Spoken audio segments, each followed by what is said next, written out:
I am continuing in my reading. What I'm doing in this series is to read through the entire standard works of the Church of Jesus Christ of Latter-day Saints. This consists of the Bible, the Book of Mormon, the Doctrine and Covenants, and the Pearl of Great Price. I am continuing reading in a chronological order, according to event, not according to publication or volume.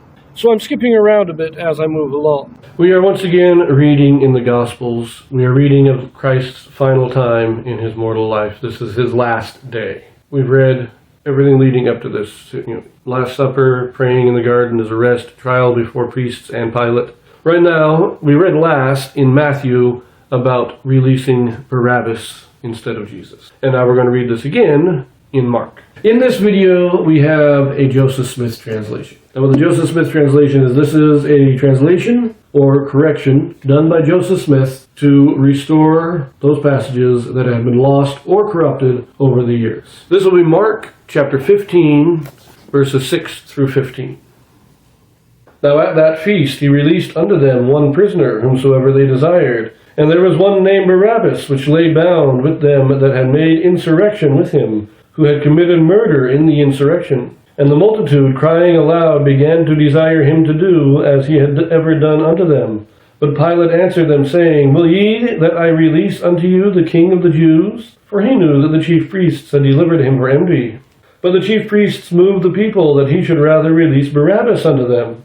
And Pilate answered and said again unto them, What will ye then that I shall do unto him whom ye call the King of the Jews? And they cried out again, Crucify him. Then Pilate said unto them, Why, what evil hath he done? And they cried out the more exceedingly, Crucify him. And so Pilate, willing to content the people, released Barabbas unto them, and delivered Jesus, when he had scourged him, to be crucified. We are given a little more information about Barabbas here, that he was a murderer, he was an insurrectionist. He had led an armed rebellion against Rome and was in prison for probably killing some guards. But they said he committed murder. And now we get a little bit more here where it's not just don't ask for Christ, it's the people actually ask for a prisoner to be set free. And the chief priests say, you'll ask him to release Barabbas. And so they ask him to release Barabbas. And then Pilate says, wait a minute, wouldn't you rather me release Jesus here? Wouldn't he be a better choice? But the priests push the people, say, no, we want Barabbas. Everything else here is the same as in Matthew. There's really no other difference there. Now, we don't have the vision of Pilate's wife here, but what we do have is also in Matthew. So we're going to leave that there and look at the Joseph Smith translation here in Mark. Verse 6 now reads, Now it was common at the feast for Pilate to release unto them one prisoner, whomsoever they desired. So there you go.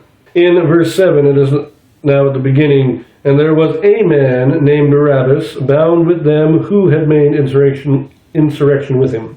Sorry about that. Verse 8 now is, And the multitude crying aloud began to desire him to deliver Jesus unto them. So now they want them to release Barabbas, but they want Jesus to be given to them to do what they want. In verse 9 we have the addition, Pilate answered unto them. In verse 10, priests is made singular, just priest. In verse 11 we have this at the end, Rather release Barabbas unto them, as he had before done unto them. So as before, he releases the prisoner they ask for. They ask for Barabbas. Him making a suggestion as a different release was against custom. We asked for Barabbas, that's the one you're going to give us. Now at 12, we have, And Pilate spake again, instead of answered.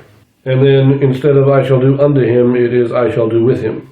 Verse 13 now reads, And they cried out again, Deliver him unto us to be crucified. Away with him, crucify him. So they're not asking Pilate to crucify him, they're saying, Give us the authority to crucify him.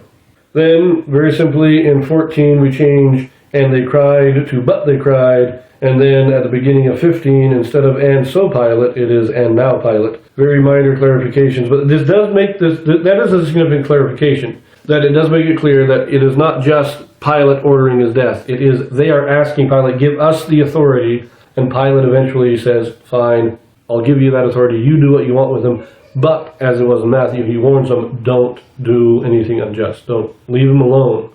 I'll give you the authority, but you need to leave him alone.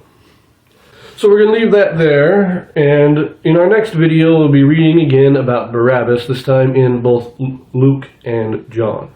So I will see you there.